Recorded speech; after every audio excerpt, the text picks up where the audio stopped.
Hi everyone, welcome to my YouTube channel. ಎಲ್ಲರೂ ಹೇಗಿದ್ದೀರಾ? ಚೆನ್ನಾಗಿದ್ದೀರಾ ಅಂತ ಅಂದ್ಕೊಂಡಿದ್ದೀನಿ. ನಾನು ಈ ದಿನ ಅಕ್ಕಿ ಮತ್ತು ಆಲೂಗಡ್ಡೆಯನ್ನು ಉಪಯೋಗಿಸಿ ಹೇಗೆ ಈವ್ನಿಂಗ್ ಸ್ನ್ಯಾಕ್ಸ್ ಮಾಡೋದು ಅಂತ ತೋರಿಸ್ಕೊಡ್ತಾ ಇದ್ದೀನಿ. ಯಾರು ಕೂಡ ವಿಡಿಯೋ ಸ್ಕಿಪ್ ಮಾಡಿದೆ ಕೊನೆ ತನಕ ನೋಡಿ. ಇನ್ನೂ ಯಾರೆಲ್ಲ ನಮ್ಮ ಚಾನಲ್ನ ಸಬ್ಸ್ಕ್ರೈಬ್ ಮಾಡ್ಕೊಂಡಿಲ್ಲೋ ಪ್ಲೀಸ್ ಸಬ್ಸ್ಕ್ರೈಬ್ ಮಾಡ್ಕೊಂಡು ನೋಡಿ, ಸಪೋರ್ಟ್ ಮಾಡಿ. ಬನ್ನಿ ಹೇಗೆ ಮಾಡೋದು ಅಂತ ನೋಡೋಣ. ನಾನಿಲ್ಲಿ 2 ಆಲೂಗೆಡ್ಡೆಯನ್ನು ಬೇಯಲಿಕ್ಕೆ ಇಡ್ತಾ ಇದ್ದೀನಿ. ಒಂದು ಚಿಕ್ಕದು, ಒಂದು ದೊಡ್ಡದು ಇದೆ. ಅದು ಇದನ್ನು ಚೆನ್ನಾಗಿ ಬೇಯಿಸ್ಕೋಬೇಕು. ಇಲ್ಲಿ ಅರ್ಧ ಲೋಟ ಅಕ್ಕಿಯನ್ನು ನಾವು ನೀರು ಕುಡಿತೇವಲ್ಲ ಆ ಲೋಟದಲ್ಲಿ ಅರ್ಧ ಲೋಟ ಅಕ್ಕಿ ನೆನೆಸಿಟ್ಕೊಂಡಿರೋದು. ಮತ್ತು ಒಂದು ಬಾಣಲಿ ಇಟ್ಕೊಂಡು ಅದಕ್ಕೆ ಸ್ವಲ್ಪ ಎಣ್ಣೆ ಹಾಕಿ ಅದರಲ್ಲಿ ಸ್ವಲ್ಪ ಜೀರಿಗೆ ಹಾಕ್ಕೊಂಡಿದ್ದೀನಿ. ಒಂದು ಅರ್ಧ ಗೆಡ್ಡೆಯಷ್ಟು ಬೆಳ್ಳುಳ್ಳಿ ಸಿಪ್ಪೆ ಸುಲಿದು ಅದನ್ನ ಸಹ ಫ್ರೈ ಮಾಡ್ಕೊಳ್ತಾ ಇದ್ದೀನಿ. ಇಲ್ಲಿ ಸ್ವಲ್ಪ ಮಾಡ್ತಾ ಇರೋದು ನಾನು, ಹಾಗಾಗಿ ಸ್ವಲ್ಪ ಸ್ವಲ್ಪ ಉಪಯೋಗಿಸ್ತಾ ಇದ್ದೀನಿ.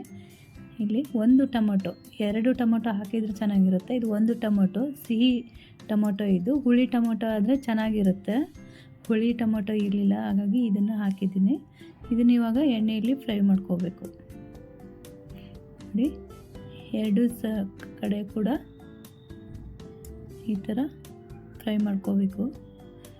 ಅದು ಮುಚ್ಚಿಟ್ರೆ ಬೇಗ ಬೇಯುತ್ತೆ ಅಂತ ಹೇಳಿ ಆವಾಗ 2 ಸೈಡು ಕೂಡ ಬೇಯಿಸ್ಕೊಳ್ತಾ ಇರಬೇಕು.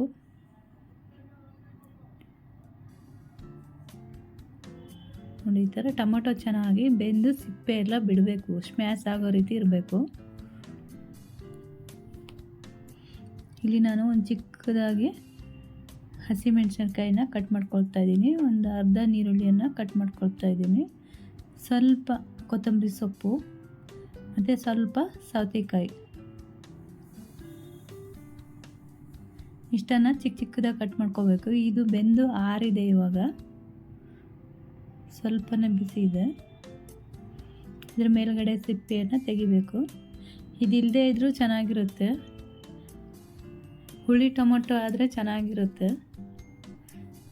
ನಾನಿಲ್ಲಿ ಸ್ವಲ್ಪ ಮಾಡ್ತಾ ಇರೋದು, ಚೂರು ಮಾಡ್ತಾ ಇರೋದು. ಒಂದು ಸ್ವಲ್ಪ ಜಾಸ್ತಿ ಬೇಕು ಅಂದರೆ ಜಾಸ್ತಿ ಮಾಡಿಕೊಡ್ರಿ. ಈ ಟೈಮಲ್ಲೇ ನೀವು ಒಂದು ಸ್ವಲ್ಪ ಜೀರಿಗೆ ಪೌಡ್ರು, ಗರಂ ಮಸಾಲೆ ಪೌಡ್ರ್ ಹಾಕ್ಕೊಂಡ್ರು ಚೆನ್ನಾಗಿರುತ್ತೆ. ಖಾರದ ಪುಡಿ ಹಾಕ್ಕೊಂಡ್ರು ಚೆನ್ನಾಗಿರುತ್ತೆ. ನೋಡಿ, ಒಂದು ಸ್ವಲ್ಪ ಖಾರದ ಪುಡಿ ಹಾಕ್ಕೊಳ್ತಾ ಇದ್ದೀನಿ. ಉಪ್ಪು ಮತ್ತು ಖಾರದ ಪುಡಿ ಹಾಕ್ಕೊಂಡಿದ್ದೀನಿ. ಈ ಸ್ಮ್ಯಾಶ್ ಮಾಡ್ಕೊಂಡಾಗಿದೆ. ಇವಾಗ ಕಟ್ ಮಾಡಿ ಇಟ್ಕೊಂಡಂಥ ಖಾರದ ಪುಡಿನೂ ಹಾಕ್ಕೊಂಡಿದ್ದೀನಿ. ಸ್ವಲ್ಪ ಮೆಣಸಿನ್ಕಾಯಿ ಹಾಕ್ಕೊಂಡಿದ್ದೀನಿ. ಅರ್ಧ ಈರುಳ್ಳಿ ಕಟ್ ಮಾಡ್ಕೊಂಡಿರೋದು ಹಾಕ್ಕೊಳ್ತಾ ಇದ್ದೀನಿ. ಸ್ವಲ್ಪ ಕೊತ್ತಂಬರಿ ಸೊಪ್ಪು ಮತ್ತು ಚಿಕ್ಕದಾಗಿ ಕಟ್ ಮಾಡಿ ಇಟ್ಕೊಂಡಂಥ ಸೌತೆಕಾಯಿ. ಇದಕ್ಕೆ ನೀವು ಜೀರಿಗೆ ಪೌಡ್ರು ಮತ್ತು ಗರಂ ಮಸಾಲೆ ಹಾಕ್ಕೊಂಡ್ರು ಚೆನ್ನಾಗಿರುತ್ತೆ. ಹುಳಿ ಟೊಮೊಟೊ ಆದರೂ ಚೆನ್ನಾಗಿರುತ್ತೆ, ರಸ ಎಲ್ಲ ಬಿಟ್ಕೊಳುತ್ತಲ್ಲ. ಹಾಗಾಗಿ ಇದನ್ನು ಇವಾಗ ಒಂದು ಬೌಲಿಗೆ ತಗೊಳ್ತಾ ಇದ್ದೀನಿ.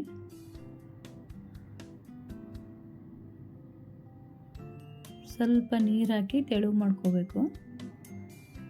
ತುಂಬ ಗಟ್ಟಿ ಇದೆ ಇದು. ಇವಾಗ ಆಲೂಗಡ್ಡೆ ಬೆಂದಿದೆ. ಇದು ಸಿಪ್ಪೆ ತೆಗೆದು ಸ್ವಲ್ಪ ಸ್ಮ್ಯಾಶ್ ಮಾಡಿ ಇಟ್ಕೊಳ್ತೀನಿ.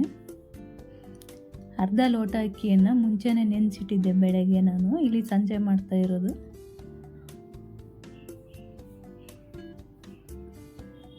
ಇವಾಗ ಇದನ್ನು ಸಣ್ಣದಾಗಿ ರುಬ್ಕೊಂಡ್ಬರ್ಬೇಕು. ನೋಡಿ, ಈ ಥರ ನೈಸಾಗಿದೆ. ಬೇಯಿಸಿಟ್ಕೊಂಡಂಥ ಆಲೂಗಡ್ಡೆ ಕೂಡ ಇದರಲ್ಲೇ ಹಾಕ್ಕೊಂಡು ಇದನ್ನು ಕೂಡ ರುಬ್ಕೊಬರಬೇಕು.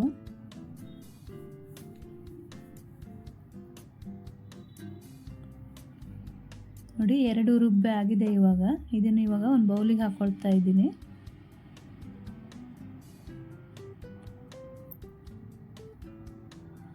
ಸ್ವಲ್ಪ ಉಪ್ಪು, ಕಟ್ ಮಾಡಿ ಇಟ್ಕೊಂಡಂಥ ಹಸಿ ಮೆಣಸು ಚಿಕ್ಕದಾಗಿ. ಇದಕ್ಕೆ ಬೇಕಾದರೆ ನೀವು ಚಿಕ್ಕದಾಗಿ ಶುಂಠಿಯನ್ನು ಕಟ್ ಮಾಡಿ ಹಾಕ್ಕೋಬೋದು. ಚಿಲ್ಲಿ ಫ್ಲೇಕ್ಸ್ ಹಾಕ್ಕೋಬೋದು. ಚಿಲ್ಲಿ ಫ್ಲೇಕ್ಸ್ ಇರಲಿಲ್ಲ, ಮಾಡ್ಕೊಳ್ಳೋಷ್ಟು ಟೈಮು ಇರಲಿಲ್ಲ, ಹಾಕ್ಕೊಂಡ್ರೆ ಚೆನ್ನಾಗಿರುತ್ತೆ. ನೋಡಿ, ಚೆನ್ನಾಗಿ ಮಿಕ್ಸ್ ಮಾಡ್ಕೋಬೇಕು. ಇದಕ್ಕೆ ಹಸಿಮೆಣಸಿನ್ಕಾಯಿ, ಕೊತ್ತಂಬರಿ ಸೊಪ್ಪು, ಉಪ್ಪು ಹಾಕ್ಕೊಂಡು ಚೆನ್ನಾಗಿ ಮಿಕ್ಸ್ ಮಾಡ್ಕೊಳ್ತಾ ಇದ್ದೀನಿ. ಇವಾಗ ಒಂದು ಸ್ಪೂನಿಂದ ತೆಗೆದು ಹಾಕ್ಕೋಬೋದು. ಗಟ್ಟಿನೇ ರುಬ್ಕೋಬೇಕು, ತೆಳುವಾಗಿ ರುಬ್ಬಾರ್ದು. ಇಲ್ಲಿ ಎಣ್ಣೆ ಕಾಯ್ಲಿಕ್ಕೆ ಇಟ್ಟಿನಿ. ಕೈಯಲ್ಲಾದರೂ ಹಾಕ್ಕೋಬೋದು, ಈ ಥರ ಸ್ಪೂನಲ್ಲಾದರೂ ಕೂಡ ಹಾಕ್ಕೋಬೋದು. ಬಿಡಿ ಬಿಡಿಯಾಗಿ ಹಾಕ್ಕೋಬೇಕು, ಒಂದಕ್ಕೊಂದು ಅಂಟುತ್ತೆ. ಇಲ್ಲ ಅಂದರೆ ಈ ಥರ ಕೈಯಲ್ಲಿ ಕೂಡ ಹಾಕ್ಕೋಬೋದು. ನೋಡಿ ಎಷ್ಟು ಚೆನ್ನಾಗಿ ಉಬ್ಬಿ ಉಬ್ಬಿ ಬರ್ತಾ ಇದ್ದಾವೆ. ತಿನ್ನಲಿಕ್ಕೂ ತುಂಬ ಚೆನ್ನಾಗಿರುತ್ತೆ.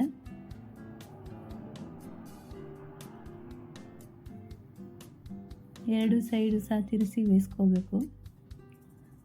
ಸ್ವಲ್ಪ ಕಲರ್ ಚೇಂಜ್ ಆದರೆ ಸಾಕು, ತುಂಬ ಚೇಂಜ್ ಆಗೋದು ಬೇಡ, ಗಟ್ಟಿ ಆಗುತ್ತೆ ಆಮೇಲೆ.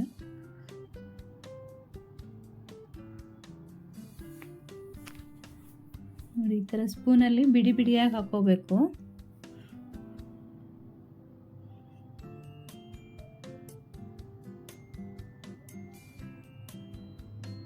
ಎರಡು ಕಡೆನೂ ಚೆನ್ನಾಗಿ ತಿರುಗಿಸಿ ಬೇಯಿಸ್ಕೊಂಡು ಬೇಗನೆ ತೆಗಿಬೇಕು. ಅಂದರೆ ಫುಲ್ಲು ಕ್ರಿಸ್ಪಿ ಆಯಿತು ಅಂದರೆ ತಿನ್ಲಿಕ್ಕೆ ಗಟ್ಟಿ ಅನಿಸುತ್ತೆ. ಒಂದು ಸ್ವಲ್ಪ ಸ್ಮೂತ್ ಇದ್ದಾಗೆ ಚೆನ್ನಾಗಿರುತ್ತೆ ತಿನ್ಲಿಕ್ಕಿದು. ನೋಡಿ ಈ ಥರ ಕಲರ್ ಚೇಂಜ್ ಆದರೆ ಸಾಕಷ್ಟೇ.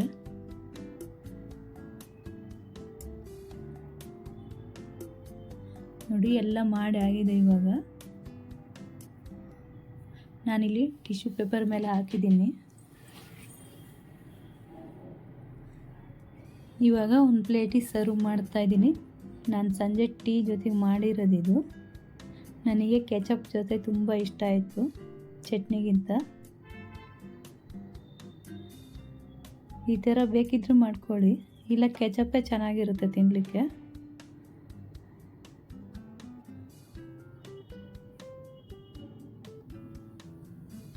ನೋಡಿ ಎಷ್ಟು ಚೆನ್ನಾಗಾಗಿದೆ ಅಂತೇಳಿ.